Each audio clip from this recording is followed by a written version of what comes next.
What's up, guys? In this video, I want to go over the ISO coins for crypto and which ones, in my opinion, are the best buys to be looking at right now before the end of 2023, before the Bitcoin halving.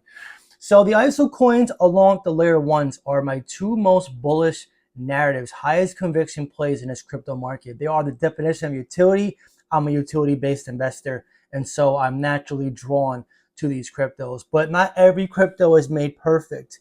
I do know some people who follow me who only invest into ISO coins, some only invest into layer ones, and some like myself hold a majority of both, or they hold a diverse portfolio of both.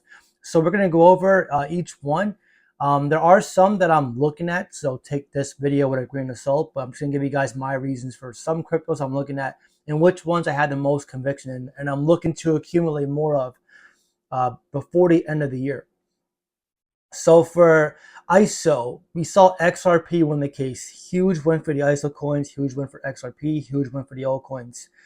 It's up to 76 cents. Stellar also, because it was closely correlated to XRP, also up. It's at 13 cents. Just checking my mic because it might die during this video. I hope not. Quant right now is $99. Wow. Let's see. H bar 5 cents.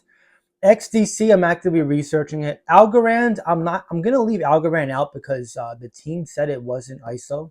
So I mean, there's no confirmation it's ISO. DAG Constellation, I understand it's ISO, but I'm not really too into that one. I mean, it's okay. It's okay, but it's not my most bullish, so I'm not gonna focus on it for this video.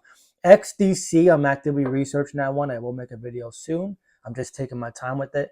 So we're gonna compare and contrast Quant, XRP, XLM, HBAR, and Algorand. So these are 5 ISO coins. Obviously, you don't want to buy all 5 if you only have a couple $100s to invest per month, and you want to pick, a couple that you feel is most bullish for you. So out of all the ISO coins, Quant is my favorite one and my highest conviction asset. It is more scarce than Bitcoin. Its utilities interoperability, which is huge utility you just can't ignore. Merge it and connect in DLTs.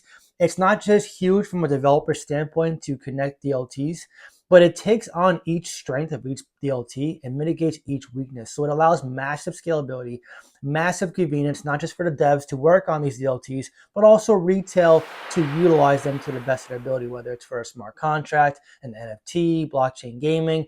Some ledgers are better in some aspects than others. Like Solana is very scalable, very fast, and easy to use. It was very hot in NFTs. Ethereum was the go-to layer one for smart contracts. Then you have some that are better with dApps and other things. So there's many different use cases for DLTs in layer one. So Quant's interoperability utility and also connections with the ISO cryptos and their connection with the Bank of England recently, you just can't ignore Quant. It definitely is going to net the most multipliers in my opinion. 14.5 million total supply. You're going to see people eat this up, even though right now it looks bad because the trading volume is down like 20%. People are so scared right now. What do they say in crypto, right? When people are fearful, what do? You buy. And then when they're greedy, what do? You sell. So if you're seeing fear right now, what do you think I'm going to do as soon as I get paid Friday? If I see Quant this price, gobbling it up.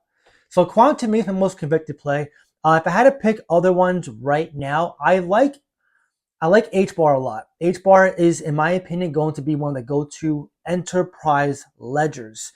Their fixed fee structure, you cannot ignore that. They have advanced tech, tenth of a penny, HBAR, and the fee is based on the current price at HBAR. So even if HBAR were to increase, it's always the same price. That is why Dell joined the governing council, and that's a big reason why it's growing. So you can't argue with enterprises trying to mitigate their expenses as much as possible. They're not going to go to a cheap ledger that may be cheap, initially, but if they're transacting tons of money on this ledger, those cheap fees will eventually increase.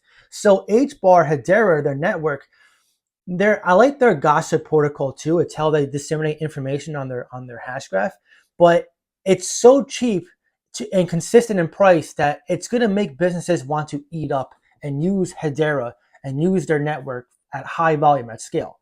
And that is a huge draw to it. But a lot of people right now are staying away because the price in HBAR is not reflecting the volume that's going on their ecosystem.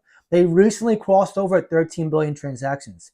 They are growing. Whether you want to agree or not, they are growing. And right now, the price it's been stable. It went up a little bit because Bitcoin went up.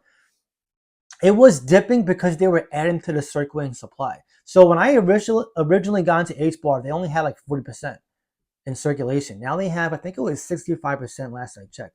Yeah, 65%. So if the market is flat, which it pretty much is, Bitcoin is flat, Ethereum's flat. If the market is flat and they're diluting the market cap of altcoins that have much smaller market caps than Bitcoin, from a supply and demand standpoint, you're going to see the price dip because it's diluting the price. But if it was in a bull market, you wouldn't see this reflect to a high extent. So that is why people are making the mistake with H bar, calling it like, oh, it just keeps going down to zero. It's because they're adding to the supply, but it's not the team dumping. See, that's a misconception. Everyone says, oh, the team is dumping all the supply. This is a pre-allocated schedule. They were doing this during the bear market last year. They're doing this now. They will continue to do this until they get 100% in circulation. This was a predetermined schedule. So H bar to me, I think is going to do very well. It's definitely up there. So Quant, H bar, and then I would throw in XRP and XLM, especially now because they have clarity. They have clarity. XRP, I mean, it's not going to be $37,000 by the end of the year, but I definitely think it's a good safety net play. I love cross-border payment solutions. XRP's for the banks, enterprises, and XLM's for the people. They're very similar to cryptos, but they're different. Okay, they're different. If you want to be for the people, XLM, nonprofit charity, have the supply of XRP. But if you want to see tons of money flowing through institutions and banks, this is XRP. I think both are great. I right now have an investment into XLM. I will eventually get XRP out. It's just a matter of when. I might buy it this week. I might buy it next week. I'm still waiting to time my price getting into it. I'm very patient because my portfolio is very set up for the bull cycle. So XRP at this point to me is just like my safety net. If you want to see when I buy XRP, feel free to join my Patreon and Discord. I post my buy and sell alerts there. As soon as I buy or sell any crypto, I post it there. So if you want to see, I'll leave a link in the pinned comments down below. But yeah, these four crypto right now are my most bullish ISO coins. I still like Algorand, but like I said, the team didn't verify and say they were ISO compliant. So no, the jury's out on that. Algorand's going to be fine. They're just going through hell right now. I did see a whale was actively buying the dip with Algorand, which is why we saw a little pump the other day. Algorand, though, is a patient play. You have to be very patient with it. If you want to buy the bottom now, it's probably not a bad price to get into. But in terms of focus, where I see the ISO narrative shifting, because the Fed Now program is literally going into effect, this is where I would shift my focus to Quant, XRP, XLM, and H bar, and obviously pick maybe one of these, two of these, at best, especially if you have small money to invest right now. Start with one, get your bag ready, and then once you feel secure in that bag, then you can move on or just stay away. Not financial advice. No one's telling you to look at all five of these, buy all five of these, whatever. You can pick just one, you can pick two, you can pick none. It's entirely up to you. These are just some of the plays that I believe are good for the ISO narrative. So if you're looking for some ISO cryptos before the end of this year, I think these are the ones you should be looking at and adding to your watch list. But I want to hear from you. What is your top 2 ISO coins in your portfolio right now? And which ones do you think will net the most multipliers this bull cycle? Let me know down below in the comments. If you enjoyed this video, please leave a like. Really helps so much. That being said, I hope you have a great day, and I'll see you in the next video.